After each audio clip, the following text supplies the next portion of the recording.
Welcome back to the channel. My name is Chase, and today we'll be crushing bases with Super Witches and going over how to use them so you can get some overkills like this. So make sure you stay till the end to fully grasp the strategy behind these potion brewing behemoths. So let's get right into it. Super Witches are strong at Town Hall 12 and 13, and they have 40 housing space tied with the Icehound for the most in the game. They are incredibly tanky, having 3,200 hit points, so they deal with splash damage very well. And they have a really good damage output of 360 DPS and a range of 4 tiles. Their main weakness, however, is how slow they are, with a speed stat of 12, putting them in the same tier as the Golem and the Giant. Now, contrary to the normal witch, who spawns multiple skeletons at once, the Super Witch spawns just one skeleton, called the Big Boy, which is a melee unit with a 1-tile range and has even more health at 4,100 and a respectable 350 DPS. It takes the Super Witch about 4 to 5 seconds to summon the big boys, but you can only have one for each Super Witch at a time. Now that we got the stats out of the way, we can focus on what army comps they are best used in. Due to their speed, Super Witches will have to endure a lot of firepower as they make their way over to defenses, so healers pair extremely well with them. Plus, with the healer's range of 5 tiles combined with the Super Witch's range of 4, the healers can stay out of harm's way with most defenses. The army that I find is most effective usually consists of 4 to 5 healers and 4 to 5 Super Witches. I recommend practicing all combinations of these troops to see what works best for you. Since the Super Witches are slow, they need a lot of cleanup troops to prevent the time fail. Bring a mixture of wizards, archers, and minions to reach over walls and take out trash buildings that the Super Witches might have missed. Also, to protect the healers, you should bring a few balloons to test the area for seeking air mines. If all of your healers die, the Super Witches will take too much damage and your attack goes up in smoke. The Siege Barracks is the most used siege machine with the Super Witches because the wizards that are spawned can be kept alive for cleanup. Hogs out of the Siege Barracks can aid the Royal Champion in a cleanup of multiple compartments, while 2 witches and a Yeti is better if there's a lot of outside trash. A blimp can also work if you want to funnel out a corner of the base or need a way to directly target the Town Hall. Time is of the essence in these attacks, so you don't want to see your Super Witches beating down walls, which is why the jump spell is crucial for this army. The amount of jump spells used will depend on how many wall breakers you decide to bring. Rage spells not only speed up your troops, but increase their damage, getting them through the base very quickly, and combos well with the Super Witches. Also, since they do splash damage, the Super Witches do not need a poison spell to deal with Clan Castle troops, so you can opt for a freeze instead. The most common spell comp I've seen is with 2 rages, 1 jump, 5 lightning, 1 quake, and 1 freeze. The lightning spells and quake are used to eliminate an Inferno Tower, preferably a single target, and to help with the initial funnel for the Super Witches. We'll get more into where and how to use it in the strategy portion. If you don't want to use lightning, you can opt to bring more jumps and rages. Super Witches thrive in the smash attack style, even though some may think it's spam.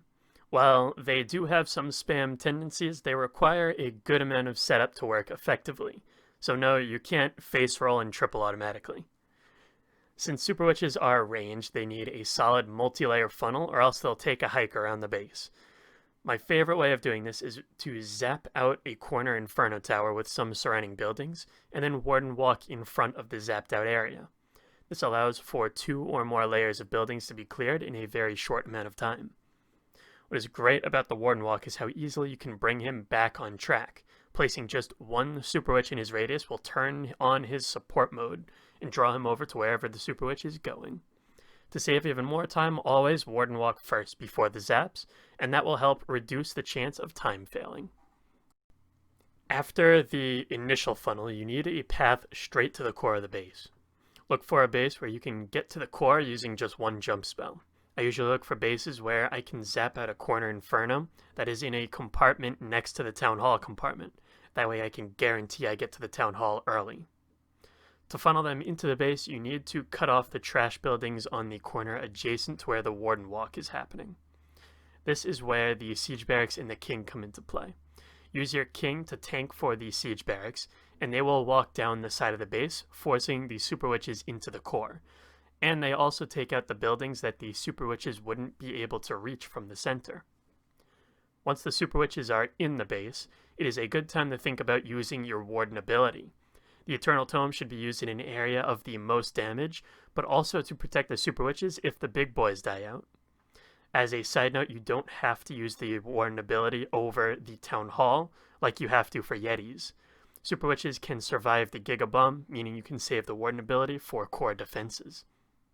Rages should be used to take out core defenses quickly so they don't do too much damage, but don't be afraid to place it so that it covers the healers as well as the Super Witches. The healers will do increased healing, keeping the Super Witches topped off through the heavy fire in the core. Once they make it to the core, you should be thinking about where to send in the RC if you're at Town Hall 13. She can help clean up any line of defenses that you missed, usually on the opposite side from where you started. The freeze spell you have can be critical to your success. Use it on a high concentration of point defenses like Expos, Single Infernos, and especially enemy heroes like the Queen, RC, and Warden Tower. I usually use the freeze to protect my Royal Champion as she clears outer defenses, because her speed helps the cleanup move faster, making for less time fails. It's also crucial that as your tanky troops move through the base, you're placing your squishy cleanup troops on unguarded buildings, helping the cleanup go even faster. Keeping everything in mind and a bit of practice will get you 3-starring bases in no time. And now we'll go over a replay to reinforce these tips. We're going to be taking a look at AJ's attack in CWL.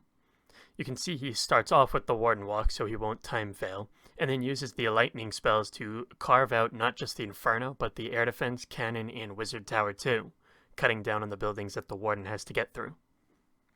Now he can start to drop his King and Siege Barracks to clear the top side, and notice how he uses a Yeti to make sure the King goes down and not into the base. One jump gets him to the Expo Center, and his King and Siege Barracks can clear the top corner, so his Super Witches have nowhere to go but into the core. You notice that from the center compartment, the Witches can reach over the wall and get to the Town Hall, and then he can tome through the scatters and the Town Hall beams and the Eagle fire. You can see just how easily the Super Witches deal with the Clan Castle, and now he's patiently waiting on his raid spell to get through the core faster, and to use it while under tome to get the most value out of his Super Witches. And now he's going to tome and rage through the core, getting his troops through all of these high hit point defenses, and he places a back-end jump so that he has access to almost the entire rest of the base, including both scatter shots, the Single Inferno, and the enemy RC. And now you can see on the bottom section is a little line of defenses where he'll send in his RC to clean up the outside and a wizard behind to clean up the trash buildings. Now he's going to save his freeze spell to see if the RC gets into any danger on that Single Inferno especially, but it ends up being tanked so he can swag the freeze spell and save it for the Tesla farm on the back end. But with 3 Super Witches remaining, his Queen and her ability, and his RC and ability, he doesn't even need the freeze, and the base is absolutely crushed. So that's all I have for you today. I hope you enjoyed the video and maybe learned something new. Definitely practice these tips if you want to get better at Super Witches, and let me know how it goes, or if you have any questions in the comment section below. Thanks for watching, and stay tuned for more videos in the future. Now go smash some bases.